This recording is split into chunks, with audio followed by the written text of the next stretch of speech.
Hello again, YouTube. This is Dr. Kendo, and I'm here with the Move or Die mods series. This game, basically, the concept is like the title. You have to move or you'll die. But it's just a series of mini games, party games, whatever. But what I'm doing in my videos is a mod showcase because, yes, even the game's acronym is Move or Die. That's M-O-D, mod. You can mod the game and make your own character. So you saw that we've got the Five Nights at Freddy's mod. I'm playing as Freddy Fazbear. It's pretty incredible. This little mini game is just to avoid falling blocks, but while we're doing that, I'll talk a little bit about the mods. Oh my god, this is crazy. I'm like just narrowly avoiding death, and it's crazy. And so anyway, somehow I came out on top. But you can see them all. They kind of look like this fat shape with little tiny legs. That's really because, I'm adhering to the style of the game. So the characters in this game are all sort of minion shaped, if you think about it. You know, the Despicable Me minions. And so with that, I thought that this was kind of the best way to, I'm not just modding by copying images from the internet and pasting them exactly how they appear already,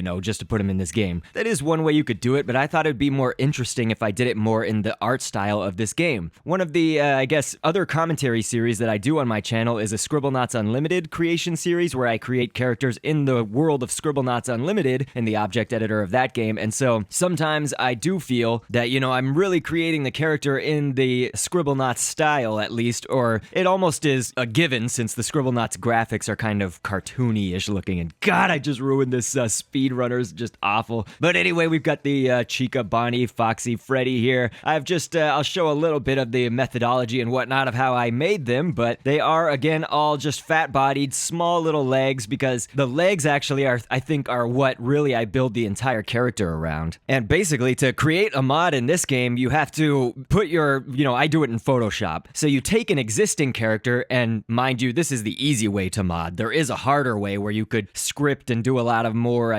coding or more technical. It's more like Flash, I guess you would be Flash animating and things like that. I don't have that knowledge, but I do have Photoshop prowess, and so what I do is I take the existing characters in this game. Specifically, I use a character called Brains in this game. Now, this is an early access game, so probably a lot of you have not played it yet. I will be showing off some Photoshop footage of how I did it, but I take an existing character and then I delete basically the character that I am starting with. You could almost call it the source character. I delete that source character's lines after I'm done with the Photoshop job, but the modding process requires that you sort of just fit it within the lines or this like rectangle of safe area of working for when you're photoshopping your mod. So again, I promised I would show you, so here it is. Here's the different pieces. So that existing character Brains, I just removed that layer, but you saw that there's like a body right here in the middle, and then there's the fat body. We'll get to that in a second. And then there's also the legs, which I have just removed the layers of now, but they're those two little pinkish colored protrusions down there, sort of on the right side in the middle. So the legs, the reason that I say it has to all fit around the legs is that those legs go in a very specific place. You cannot move where they are positioned on the character. So with that being said, it could look like two floating legs with a body in the middle if your body doesn't match up with those two leg pieces. So you can see here, Foxy, a traditionally, kind of skinny, lanky character or whatever, I have widened him out and made him sort of fatter. So Freddy Fazbear was a little bit easier because Freddy does have a little bit more mass to him, but this is like Freddy Fatbear because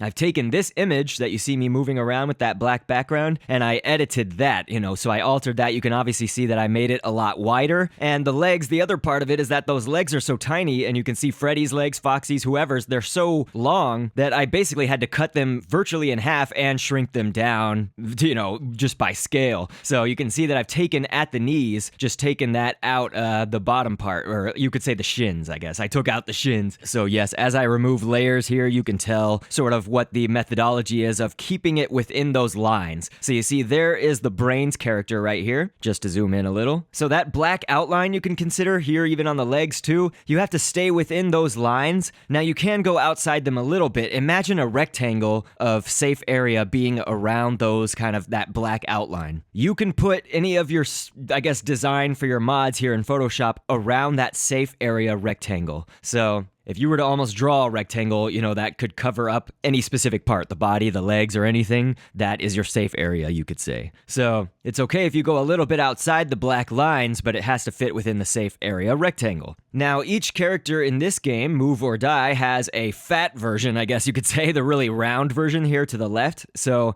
you can see that I've made Freddy Fazbear even more Freddy Fatbear, because the purpose of the fat or circular one, the more round one, is that in certain mini games, the character will puff itself up. One of them is that you're trying to bounce the other people into the walls to kill them. The walls are like death. So, you don't want to touch the walls, but you're trying to bounce them like sumo wrestlers or something, to knock them away. And so with that, you would have the fat version of the character every time you press the button to make yourself fatter, i.e. to have more power to bump them into the walls. Now, the other instance for where they might be fat or whatever, or have that more round shape, is the candy game. There's a game where you have to eat the most amount of candy, and so with that, the more candy your character has inside of him or her, the more fatter looking it'll get. And I just want to mention, hopefully you notice on the gameplay here at the bottom, there's also a logo. So another component was that you can put a character's logo, so like, I have the Foxy head or the Bonnie head or Freddy or Chica, and these are all images that I've just taken from online. You just Google them, and I search Foxy FNAF logo or something like that, and I'll put that in the little circle. The same goes for Knuckles. You saw Knuckles probably in the footage, and that was a character that I did in the last episode of this series, which was the Sonic the Hedgehog mod characters. But I hope that this makes sense, and I think it'll make sense as I keep on going with the series. And certainly I'm open to mod character requests, but I'm gonna have to be sort of picky and choosy of which ones that I choose to do. I can only get to so many, it'll be like one episode a week. So we'll see in that regard. But just know that this game comes out on January 21st. It's currently in early access, but it's pretty fun and awesome and really hectic.